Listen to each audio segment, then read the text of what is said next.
অনেক কষ্ট করে পেয়েছি তোমার, হারাতে চাই না, রেখে দেবো বুকের মাঝে যত্ন করে তোমার। আমার দিকে তাকিয়ে বারবার কি পড়ছিলে তোরা? এমন ভাব করছে জানে কিছু জানিস নি তুই? আমি আবার কি জানবো? কেন ফেসবুকে রিম্পা তোর ছবিতে কি ক্যাপশন দিয়েছে দেখিস নি নাকি? কই দেখি। তোরা ভুল ভাবছি, আর তাছাড়াও আমার ছোট বোনের মতো। আজকাল ছোট বোনেরও রোমান্টিক ক্যাপশন দেয় নাকি? রিম্পা তো সবসময় তোদের বাড়িতে পড়ে থাকে, ওর সাথে কি করিস না করিস সেটা তুই ভালো জানি। ছেড়ে দে রনি, ওর সাথে ঝামেলা করতে যাসনি।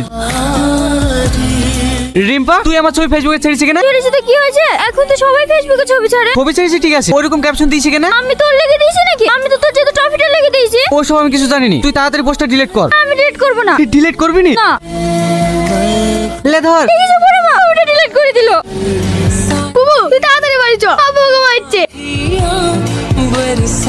ওকে তুমি টাকা নিয়ে যাও না, পুরো অনেক কষ্ট করে টাকালা গুছি গুছি তুইছে। আমার খাটনির টাকা আমি নিয়ে যাচ্ছি, হাতে তোর বাপের কি? আমি তোমার জন্য পায়ে পড়ি, তুমি টাকাগুলো নিয়ে যাও না। তুই কি জীবনেও মানুষ হবি নি? তোর মেয়েটা যে বড় হচ্ছে, বিয়ে দিয়ে দিতে হবে। এইসব কাজ করে বললে মেয়েটা বিয়ে দিবি কি করে? তুমি বেশি জ্ঞান দিতে আসো না। যে মেয়ের বিয়েতে খরচা হবে বলি মেয়েটাকে তো অন্য একটা ছেলের হাত ধরে বের করে দিল। আমার মেয়ের বিয়ে আমি কি করে দেবো না দেবো আমি বুঝবো, তুমি বুঝতে আসার কে? যাও যাও বাড়ি যাও। ওইখানে আবার কি হলো?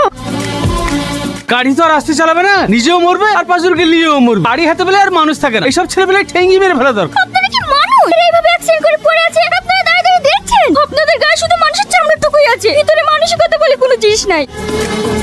কিভাবে গাড়ি চালাচ্ছিলি বলতো? বিশ্বাস করো মা, আমি আস্তে আস্তে যাচ্ছি না, থেকে টুকটুকে এসে আমাকে মেরে দিল। রিঙ্কু এখন কেমন আছে? আর বেশি কিছু হয়নি, পায়ে একটু লেগেছে।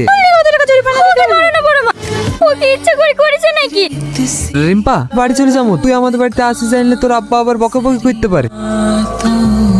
কোথায় ছিলি এতক্ষণ? একটু রনিদের বাড়িতে গিয়েছিলাম। তোকে মানা করেনি ওদের বাড়ি যেতে? এ হয় ওরা আমাদের। রনি অ্যাক্সিডেন্ট করেছে তো। এরপর থেকে তোকে যেন ওদের বাড়িতে আর না দেখি। ঠিক আছে আব্বা। আর শোন, কাল বাড়ি থেকে কোথাও যাবিনি, ছেলে পক্ষ তোকে দেখতে আসবে। আমি এখন বিয়ে করবো না আব্বা। চুপ এত বড় মেয়েকে কেউ হাত তোলে? চুপ কর তুই। রাস খারাপ পেয়ে পেয়ে আজ আমার মেয়েটা খারাপ হয়েছে। কাল যদি ছেলে পক্ষের সামনে উল্টো পাল্টা কোনো কিছু করিস তাহলে আমার চেয়ে খারাপ আর কেউ হবে না।